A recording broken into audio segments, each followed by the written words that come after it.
Hello' মৰমৰ ছাত্ৰ ছাত্ৰীসকল, তোমালোকৰ মাজত লৈ আহিছোঁ পলিটিকেল ছায়েন্সৰ পাৰ্ট এ বিশ্ব ৰাজনীতিৰ প্ৰথমটো ইউনিট দ্বিৰাষ্ট্ৰবাদৰ অৱসান আৰু ইয়াৰ তৃতীয়টো ক্লাছ।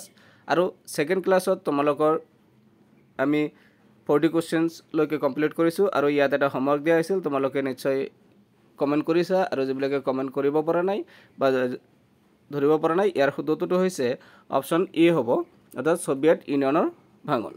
অৰ্থাৎ গৰ্বাচেভৰ সংস্কাৰৰ এটা পৰিণতি কি আছিল যে ছোভিয়েট সংঘৰ ভংগন হৈছিল।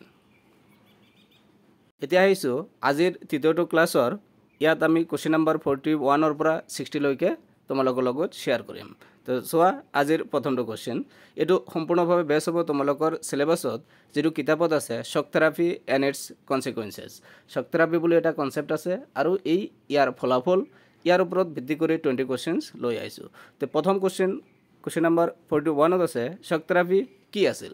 এইটো PYQ, অৰ্থাৎ শ্বক থেৰাপি কি বুলি এনেকুৱা এটা কুৱেশ্যন আহে আৰু ইয়াৰে শুদ্ধটো হৈছে option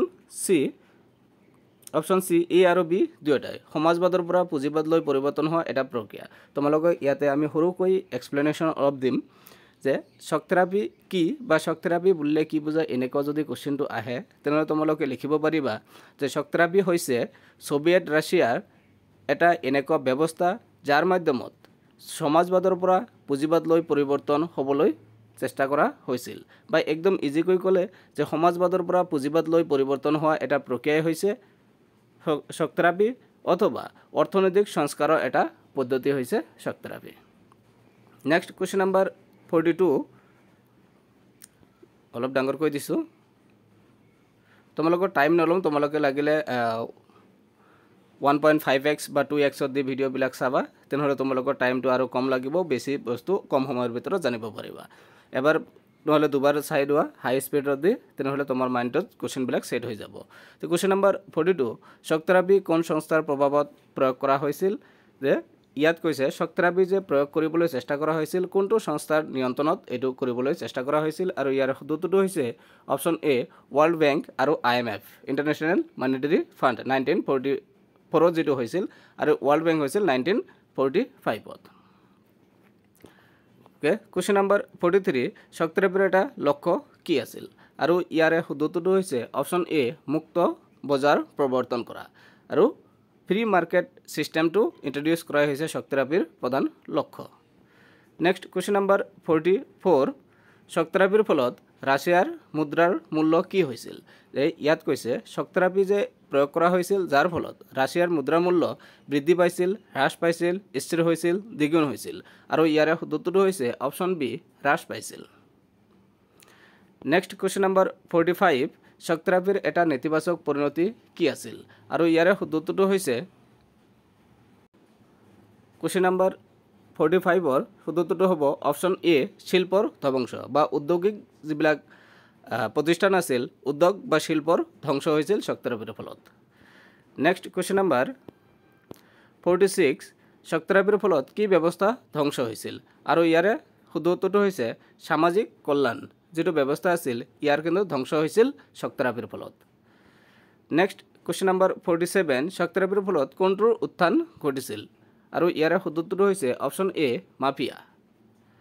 next question number 48, shock থেৰাপিৰ ফলত ৰাছিয়াৰ GDPত কেনেকুৱা প্ৰভাৱ পৰিছিল। আৰু ইয়াৰে শুদ্ধটো কি হ'ব, বৃদ্ধি পাইছিল, হ্ৰাস পাইছিল, স্থিৰ হৈছিল, দ্বিগুণ হৈছিল। আৰু ইয়াৰে শুদ্ধটো হৈছে শ্বক থেৰাপিৰ ফলত ৰাছিয়া অৰ্থাৎ ছোভিয়েট ৰাছিয়াৰ যিটো GDP আছিল, ইয়াৰ কিন্তু GDPৰ ওপৰত হ্ৰাস পৰিছিল, নেগেটিভ প্ৰভাৱ এটা পৰিছিল। নেক্সট কুৱেশ্যন নম্বৰ 49, বহুত ইম্পৰ্টেণ্ট কুৱেশ্যনছ, শ্বক থেৰাপিৰ এটা পৰিণতি বুলি কোৱা হয়। ইয়াত 4টা অপশ্যন দিয়া আছে, শিল্পৰ বৃহৎ আৱৰ্জনা বিক্ৰী বা অৰ্থনৈতিক সমৃদ্ধি, সামৰিক শক্তিৰ বৃদ্ধি আৰু শিক্ষাৰ উন্নতি। ইয়াৰ ভিতৰত শ্বক থেৰাপিৰ পৰিণতি বুলি কোনটো কোৱা হয়। আৰু ইয়াৰ শুদ্ধটো হ'ব অপশ্যন এ শিল্পৰ সৰ্ববৃহৎ আৱৰ্জনা বিক্ৰী। ইয়াতে সৰুকৈ তোমালোকে এটা কনচেপ্ট কৈ দিম যে তোমালোকৰ এটা এনেকুৱা কুৱেশ্যন আহিব পাৰে largest garage sale in history. আৰু ইয়াৰ কনচেপ্ট কি, এইটো বুলিলে কি বুজিব, কাক বুজোৱা হয়।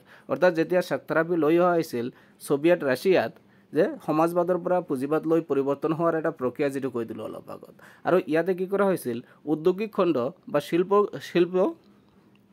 যিবিলাক উদ্যোগ বা শিল্প আছে ইয়াৰ 90% কিন্তু প্ৰাইভেট ছেক্টৰ আগত কি কৈছিলোঁ সোভিয়েট ৰাছিয়াটো সম্পূৰ্ণভাৱে ছ'চিয়েলিষ্ট ছিষ্টেমত আছিল ষ্টেট কণ্ট্ৰল ইকনমি আছিল আৰু পিছত কি হ'ল যেতিয়া শক্তিৰাবি লৈ অহা হ'ল সংস্কাৰমূলক পলিচি লৈ অহা হ'ল তেতিয়া কিন্তু পুঁজিবাদৰ সমাজবাদৰ পৰা পুঁজিবাদলৈ পৰিৱৰ্তন হোৱাৰ কাৰণে শক্তিৰাবি পলিচিটো লৈ আহিছিল আৰু সেইটো সময়ত এই যিবিলাক ঔদ্যোগিক খণ্ড আছে এই ঔদ্যোগিক খণ্ডৰ 90% উদ্যোগ কিন্তু প্ৰাইভেট ছেক্টৰলৈ কি কৰা হৈছিল বিক্ৰী কৰি দিয়া হৈছিল আৰু যাৰ ফলত ইয়াই সোভিয়েট ৰাছিয়াৰ জিডিপিৰ ওপৰত এটা নেগেটিভ প্ৰভাৱ পৰিছিল আৰু যাক আমি largest garage sale in history বুলি ক'ব পাৰোঁ আৰু এই কুৱেশ্যনটোৰ মূল উদ্দেশ্য হৈছে এইটোৱে যে শক্তিৰাবিৰ এটা পৰিণতি কি আছিল শিল্পৰ সৰ্ববৃহৎ আৱৰ্জনা বিক্ৰী যাক ইজি লেংগুৱেজ আমি largest garage sale in history বুলি আমি কওঁ ইতিহাসৰ বৃহৎ আৱৰ্জনা বিক্ৰী বুলি কোৱা হয় এই কনচেপ্টটো মনত ৰাখিবা নেক্সট কুৱেশ্যন নম্বৰ 50 শক্তিৰাবিৰ ফলত কোনটো অঞ্চলত গৃহযুদ্ধ হৈছিল আৰু ইয়াৰ সূত্ৰটো হৈছে অপশ্যন এ চেচনিয়া নেক্সট কুৱেশ্যন নম্বৰ 51 শক্তিৰাবিৰ ফলত কোনটো বৃদ্ধি পাইছিল ইয়াত যিকেইটা অপশ্যন দিয়া আছে মুদ্ৰাস্ফীতি শিক্ষাৰ হাৰ কৃষিৰ উৎপাদন আৰু সামৰিক শক্তি আৰু ইয়াৰ ফলত কোনটো বৃদ্ধি হৈছিল শক্তিৰাবিৰ ফলত তে ইয়াৰ সূত্ৰটো হৈছে অপশ্যন এ মুদ্ৰাস্ফীতি বৃদ্ধি হৈছিল নেক্সট কুৱেশ্যন নম্বৰ 52 শক্তিৰাবিৰ ফলত কোন শ্ৰেণীৰ সমাজৰ পৰা হেৰাই গৈছিল ইয়াত চাৰিটা শ্ৰেণী দিয়া আছে যে শক্তিৰাবি হোৱাৰ ফলত বা শক্তিৰাবি ইন্ট্ৰডিউস কৰাৰ ফলত সমাজৰ পৰা কোনটো শ্ৰেণী হেৰাই গৈছিল মধ্যবিত্ত শ্ৰমিক কৃষক আৰু শিক্ষিত শ্ৰেণী আৰু ইয়াৰ পৰা এইটোৰ সূত্ৰটো হ'ব অপশ্যন এ মধ্যবিত্ত শ্ৰেণী হেৰাই গৈছিল বা নাইকিয়া হৈ গৈছিল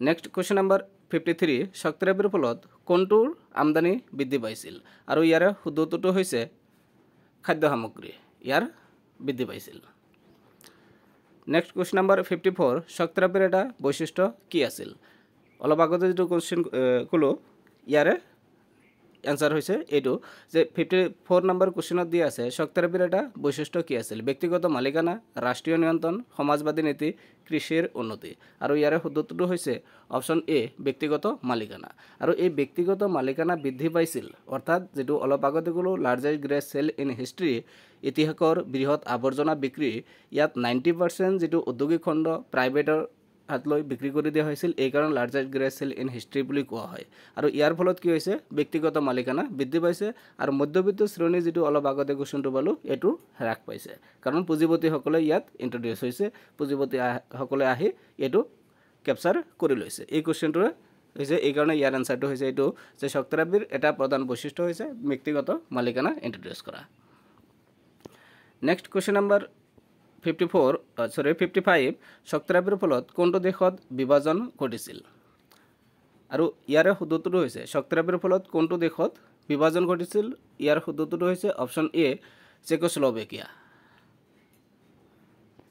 নেক্সট কুৱেশ্যন নম্বৰ 56 শক্তিৰাবিৰ ফলত কোনটো অঞ্চলত যুদ্ধ হৈছিল আৰু ইয়াৰ সূত্ৰটো হৈছে মধ্য এছিয়া অৰ্থাৎ অপশ্যন এ হ'ব কাৰেক্ট আনসাৰ